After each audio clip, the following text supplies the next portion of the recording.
This is the Olympic WaterGuard 11 ounce aerosol can. I'm really happy with this stuff. Typically every year I use some sort of water seal on here. This is the first year I'm going with the aerosol one, and I'm very pleased with the application. It just does a really great job. Just have to shake it up right here. It's got that ball inside where it shakes it up, and then it just sprays really nice and easy.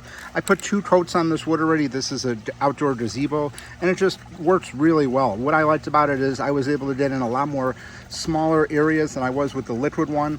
And the liquid one, like I said, I've been using it year after year. Very happy with it, but it is watery. It is like a milky paste, and it just, everything gets sticky. This applied very nice and easy. So I picked up about 6 cans of this to do this gazebo here, and I'm very happy with it. I'm probably going to be using this year after year again, but overall, Olympic WaterGuard, clear, multi-surface waterproof, has been a really great water sealer, and I think I'm going to switch from the liquid-based one to the aerosol here. So definitely want to check this out if you're looking to seal your wood up. This does a really great job.